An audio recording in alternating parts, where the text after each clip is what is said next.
Bitter criticism. I have the CGTN article right now. Look, the CGTN app, CGTN platform. Well done, Xi Jinping. Well done, China. Is delaying. Is getting late.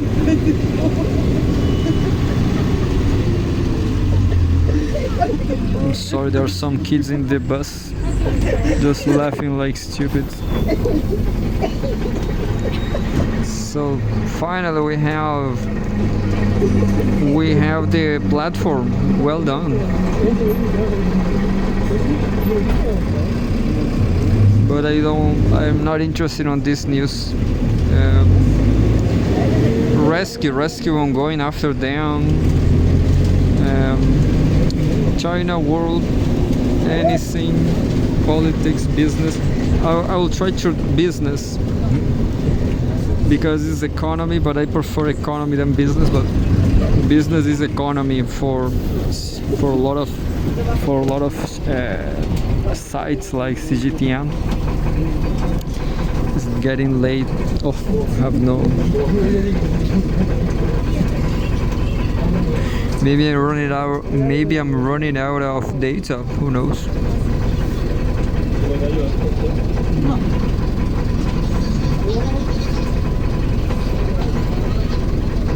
Too late.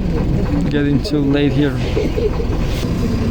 And finally, China beefs up combat against financial fraud in capitalism. I like it. And let's guess, is going to delay again.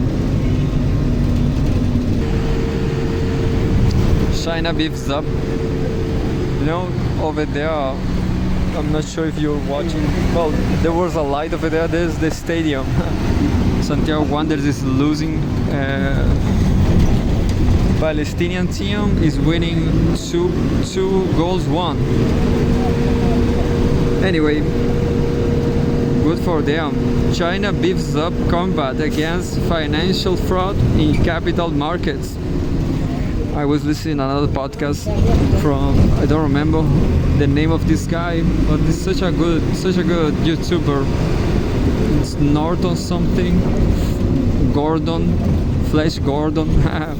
This is an economist channel about China. Actually, it's a channel about economy, but as he lives in China and he's studying a doctorate, I guess, a PhD in economy in China. He talks a lot about China, of course, and he says that inside China there's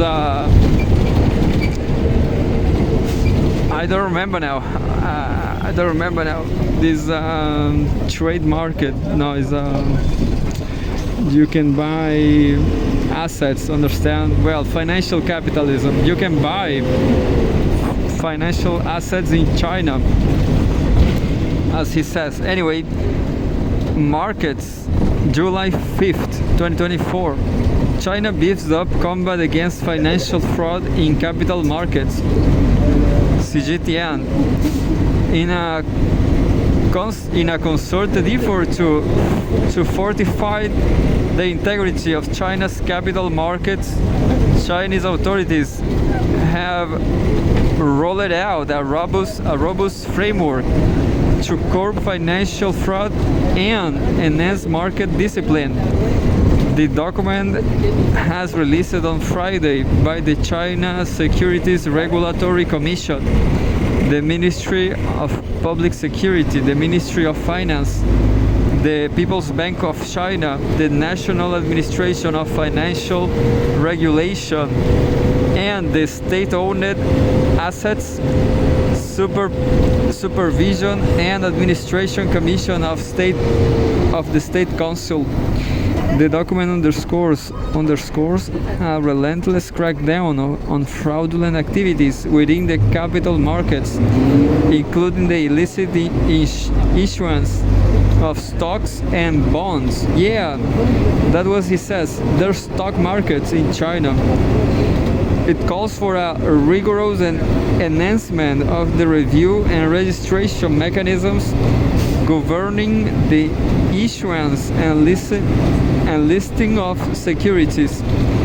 A zero tolerance stance is adopted against various financial irregularities, such as disseminating false information, misappropriating funds, and evading debt obligations. The document highlights the need for vigilance against the evolving tactics of systemic and organized financial fraud, advocating for stringent legal action against those involved in forging or altering vouchers, fabricating transactions, and colluding with third parties. The statement also emphasizes the importance of regulatory oversight, particularly in the misuse of accounting policies and the targeted crackdown on financial fraud in specific sectors. It advocates for a proactive approach to risk assessment, aiming to identify and mitigate the risks associated with industry-specific, systemic, and regional financial fraud. The document introduces a comprehensive accountability framework recognizing the disruptive impact of financial fraud and on market order and investor confidence. It insists on holding both the primary perpetrators and their accomplices accountable, advocating for increased penalties and market bans for those found guilty of financial fraud. Furthermore, the guideline calls for the strict enforcement of mandatory delisting for companies involved in fraudulent issuance and serious financial fraud. It also seeks to intensify the pursuit of criminal accountability for controlling shareholders and actual controllers who may be involved in financial fraud and encroaching upon listed companies' property. The document directs investigative efforts toward uncovering misconduct by corporate insiders, including the misappropriation of funds, embezzlement, and breaches of trust and harm the interests of listed companies. Source: Xinhua News Agency. So at this point, China is better than capitalism because I guess capitalism, there's nothing like this. There's no regulation, no fiscalization.